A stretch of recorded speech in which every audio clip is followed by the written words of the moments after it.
हे दोस्तों, कैसे हैं आप। तो डेली व्लॉग का डे 4 है आज, if I am not wrong.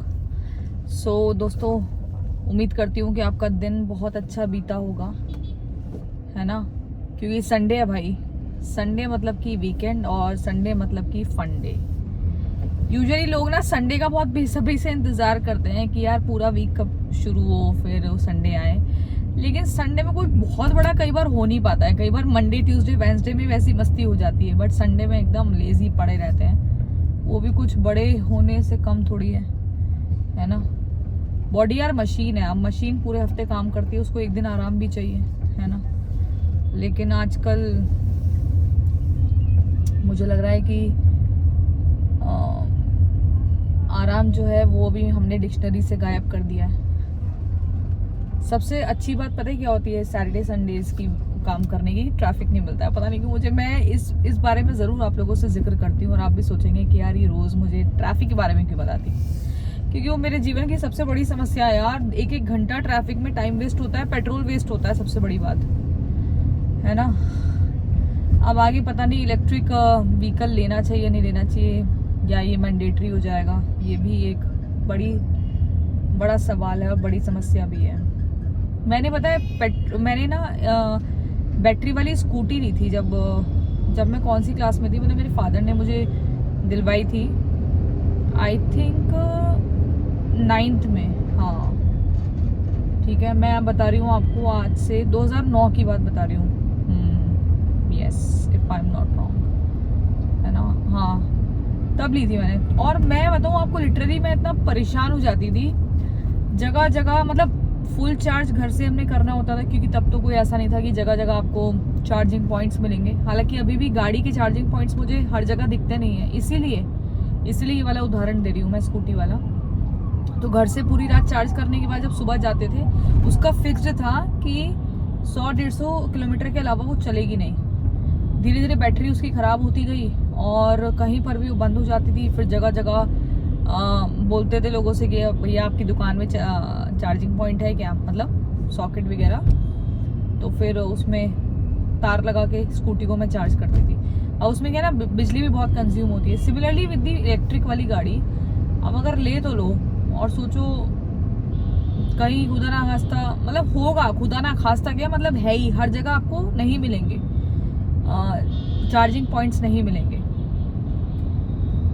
Highways पर तो सोचो आज की डेट में सीएनजी के पंप नहीं मिलते हैं हर जगह, तो ये तो इलेक्ट्रिक व्हीकल तो फिर भी नया नया है अब। लेकिन जब मैंडेटरी सरकार कर ही देगी तो फिर क्या ही कर सकते हैं। फिर तो भाई लेना ही पड़ेगा, करना ही पड़ेगा। और इलेक्ट्रिक व्हीकल ना कॉस्टली बहुत आता है, बहुत महंगी आती है गाड़ी। 20 लाख की कम से कम एक छोटी गाड़ी आएगी, और उसके लिए सुविधाएँ बहुत लिमिटेड, मतलब उसको चलाने के लिए कहाँ से ढूंढोगे आप रोज़ इलेक्ट्रिक पंप पॉइंट्स।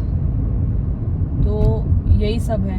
अब लोग ना मुझे आसपास देखते हुए जा रहे हैं कि भाई मैं ये क्यों शूट कर रही हूँ। इसलिए कर रही हूँ ना, क्योंकि मुझे इसी टाइम पर समय मिलता है, और मैं चाहती हूँ कि आप लोगों के साथ जो मैंने कमिटमेंट किया एटलीस्ट मैं उसको पूरा करूँ, उसको अधूरा ना छोड़ूँ। ऐसा ना हो डे 1 ब्लॉग कर लिया, डे 2 कर लिया, डे 3 कर लिया, उसके बाद छोड़ दिया, ऐसा नहीं। लेकिन एक बात है यार, मैं सच बोलूँ, ये दिन भर का आज मैं नहीं कर पाई शूट कि भाई मैं स्टूडियो पहुंची फिर शूट हुआ, क्योंकि ना बहुत ज़्यादा इंपॉर्टेंट मीटिंग्स थी, और उसमें हम लोग डिस्कशन कर रहे थे बहुत कुछ। तो फिर मेरे को ना अंदर से वो एक मतलब फीलिंग भी नहीं आई कि यार चलो भाई सब शूट करना है, क्योंकि जब आप बहुत स्ट्रेस्ड होते हो ना, आप कहीं उलझे होते हो, तो फिर वो सब नहीं। लेकिन हाँ, उसके बाद भी मैं इस समय कोशिश कर रही हूँ कि उस वादे को पूरा करूँ। पता है, सौरभ जोशी की मैं बात करना चाह रही थी, जो व्लॉगर है सौरभ जोशी, उत्तराखंड का है ना वो सौरभ। तो यार वो व्यक्ति जो है ना, वो लड़का जो है, मतलब हैट्स ऑफ है भाई। जो उसका डेडिकेशन है ना, वो मायने रखता है बहुत। 21,000 से ज़्यादा वीडियोस उसके सोशल मीडिया पर अपलोडेड हैं, डेली व्लॉग्स किए हैं। वो सिर्फ अपनी लाइफ के बारे में बताता है और कुछ नहीं। और उसने कोविड में सब शुरू किया, एंड उसकी लाइफ एकदम सॉर्टेड है, बदल गई है। आज सबको उसकी लाइफ की चमक दिखती है। लेकिन जो उसने संघर्ष, जो मेहनत की है ना, वो बहुत ही ज़्यादा मतलब काबिले तारीफ़ है। और मैं चाहूँगी कि मैं जल्द से जल्द सौरभ जोशी के साथ पॉडकास्ट करूँ, क्योंकि सब लोग देखो इतने मिलियन में फॉलोअर्स हैं सौरभ के, तो उसको सभी जानते होंगे। लेकिन स्टिल मतलब मुझे लगता है कि बहुत सारी ऐसी चीज़ें हैं जो शायद अगर कोई नहीं जानता है और हम उसको डिकोड कर सके अपने पॉडकास्ट के माध्यम से, तो बहुत अच्छा होगा। तो उसके लिए मैं ज़रूर ट्राई करूँगी। एंड डेली व्लॉगिंग भाई आसान नहीं है, जितना दिखता है ना, लोग अपने घर के बारे में दिखा रहे हैं, कुछ खाते हुए दिखा रहे हैं, मतलब एक एक चीज़ शूट करना, फिर उसको कंपाइल करना, फिर ये चेक करना, ये सेट करना कि भाई क्या हमें दिखाना है, क्या नहीं दिखाना है, तो मायने रखती है सब चीज़ें। डेली में आप कुछ भी करोगे ना, मैं व्लॉगिंग की बात नहीं कर रही हूँ, आप डेली वर्कआउट अगर कर लो तो वो भी सैल्यूट है। डेली के जो नियम है ना, जो नियमित तौर पे चीज़ें हैं वो हो नहीं पाती हैं। जैसे जो लोग कहते हैं कि आज हमने ठान लिया कि हम रोज़ मंदिर जाएंगे, कहीं ना कहीं ब्रेक लग जाएगा, हो सकता है 2 दिन 4 दिन ना जा पाए। कोई कहेगा हम डेली जिम जाएंगे, ब्रेक लग जाएगा। मतलब कंसिस्टेंसी की ही ज़रूरत है इस यूट्यूब में, और वही सोशल मीडिया में ना ब्रेक हो जाती है, क्योंकि नियमित तौर पे कुछ भी करना टफ है। हम बोले डेली हम घर का खाना खाएंगे, पॉसिबल ही नहीं है। डेली हम बाहर घूमने जाएंगे, पॉसिबल ही नहीं है। डेली हम अब लड़ेंगे नहीं, पॉसिबल ही नहीं है। अब हम डेली कुछ नया करेंगे, पॉसिबल ही नहीं है। मतलब कहीं ना कहीं ब्रेक हो जाएगा। और जो कर लेता है ना पॉसिबल, उसकी भाई लाइफ बदल जाती है, लाइफ एकदम सॉर्ट हो जाती है। जितने जितने जो है ना ये अधिकारी जो होते हैं ना, ब्यूरोक्रेट्स होते हैं, ये सब भी तो क्या है, इन्होंने भी तो एक कंसिस्टेंसी रखी ना अपनी पढ़ाई में, कि हमने भाई एक नियम ले लिया है कि पढ़ना है डेली, है ना। ऐसे ही कंटेंट क्रिएटर्स हैं जो आज बहुत बड़े बन गए हैं, जिनकी लाइफ बदल गई है, जिनको आपको दिखता है कि नई नई गाड़ियाँ ले रहे हैं, घर ले रहे हैं, तो उन्होंने भी ठान लिया कि हमें भी जो करना है वो नियमित तौर पे डेली करना है। खैर एनीवेज, अब आप समझ गए होंगे मेरा कॉन्सेप्ट कि मैं कहना क्या चाह रही हूँ। तो यही है बस, इतनी खाली सड़क डेली मिल जाए तो अच्छा है। और मैंने आज ना एक मोटिवेशन वीडियो बनाई है कि पैसे की ताकत क्या है। पैसा कहता है कि अगर पैसा कहता है कि मैं तुम्हारे साथ ऊपर नहीं जाऊंगा, मतलब मरने के बाद साथ नहीं जाऊंगा, लेकिन हाँ जब तक धरती पर तुम्हारे साथ रहूंगा तुमको जिंदगी में बहुत ऊपर ले जाऊंगा। तो पैसे की ताकत देखो है, लेकिन बस बात है कि पैसा सही तरीके से कमाना जरूरी है ना। लूट खसोट करके या किसी के साथ दगा करके, धोखा करके वो पैसा फलता भी नहीं है ना। ईमानदारी से अगर आप पैसा कमाओगे ना, मेहनत करके, मैं आपको बता रही हूँ, जो अगर आप उदाहरण के तौर पे 1 रुपया भी कमाओगे ना, वो 1 से 100 रुपया कब बन जाएगा पता नहीं चलेगा। और ये मैं बहुत दावे के साथ कह सकती हूँ। मुझे पता है मुफ्त में अगर किसी ने कोई चीज़ दी है ना, चाहे वो रुपया भी हो, तो वो कब आया और कब खर्च हुआ पता नहीं चला। लेकिन वही पैसा जब मैंने मेहनत से कमाया है ना, तो उसने यार मुझे ना मतलब बहुत ग्रोथ दी है। तो वो चीज़ मैं जो भी अपने एक्सपीरियंस है वो आप लोगों के साथ शेयर करती हूँ, ताकि अगर आप कहीं भी लाइफ में डिमोटिवेटेड हो रहे हैं तो आपको मोटिवेशन मिले।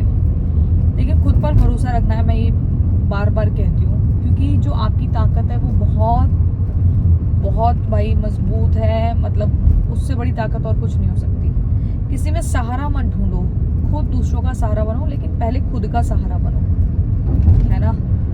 लाइफ में देखो मेहनत बहुत मायने रखती है, लेकिन उससे पहले लक बहुत बड़ा किरदार निभाता है, मैं हमेशा से मानती हूँ, है ना। कई बड़े बड़े पत्रकार ऐसे हैं जो अभी भी झोला लेकर घूम रहे हैं। कई ऐसे हैं जो बहुत ज़्यादा काबिलियत नहीं रखते लेकिन टॉप पर हैं, है ना। ऐसे और भी लोग हैं। मैं पत्रकारों को इसलिए उदाहरण दे रही हूँ क्योंकि मैं उस फील्ड में हूँ। तो लक आपका हर जगह काम करता है,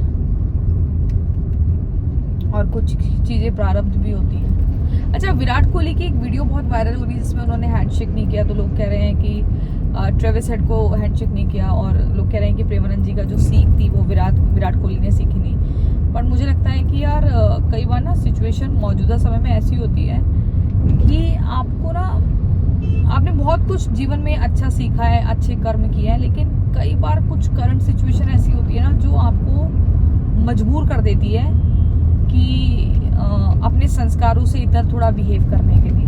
तो उसको हमें ना हर चीज़ को ट्रोल नहीं करना चाहिए। आज के टाइम में पता क्या है, आज के टाइम में ज़माना मौजूदा समय हो गया है, अगर आपको कुछ बहुत अच्छी लग रही है कोई चीज़ या बहुत बुरी लग रही है, आप उसे वायरल करो, ट्रोल करो, उसके मीम्स बनाओ।